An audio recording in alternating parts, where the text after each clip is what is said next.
નમસ્કાર. શ્રી નરસિંહ મહેતા વિદ્યાલય ખાતે વાર્ષિક ઉત્સવની ઉજવણી કરવામાં આવી હતી.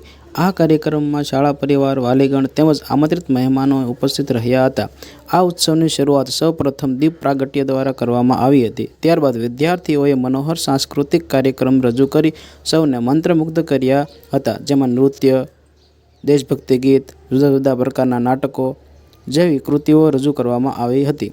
આ પ્રસંગે મુખ્ય મહેમાનશ્રીએ પોતાના ઉદ્બોધનમાં વિદ્યાર્થીઓને શિક્ષણ સાથે સંસ્કાર, શિસ્ત અને આત્મવિશ્વાસ વિકસાવવા પ્રોત્સાહન આપ્યું હતું.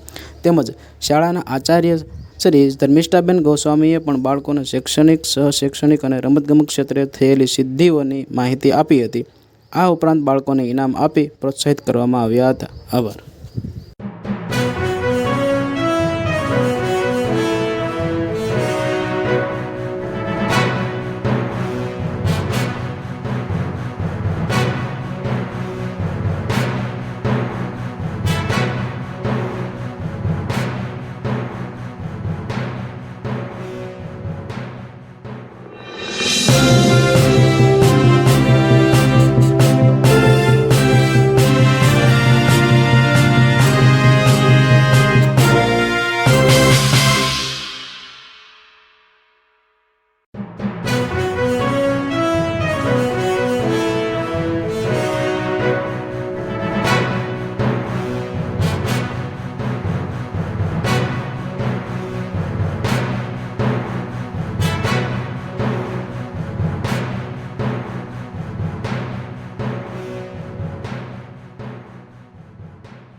બધી વિચારધારામાં મને નરસિંહ મહેતા જે આ સ્કૂલ વિદ્યાલય છે એમાં જો શિક્ષણ જોવા મળ્યું હોય તો બાળ કેન્દ્રી છે અને બાળકોને માટે જ આ શિક્ષણ છે, નહીં માતા પિતા કોઈના માટે નહીં.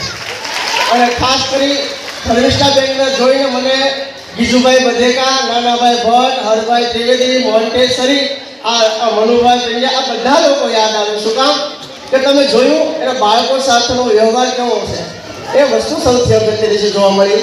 વિશેષ વધારે સમય નહીં લઉં, પણ આ સ્થળે એક કાર્યક્રમ રાખ્યો હતો એમાં હાજર નથી રહી શકતો, તો હું જયપી સાહેબને વિનંતી કરીશ કે બાપુ અમેરિકાથી વિદેશી સંસ્કૃતિમાં જઈ અને ભારતીય સંસ્કૃતિનો પ્રચાર કરીને આવ્યા, તો એના માટે એક પિતાંબરી લાવ્યો છું. બાપુ ઝડપ થઈ આવશો.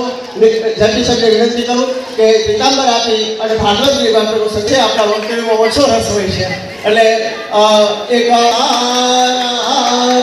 મહાદેવ બીજું સંચાલન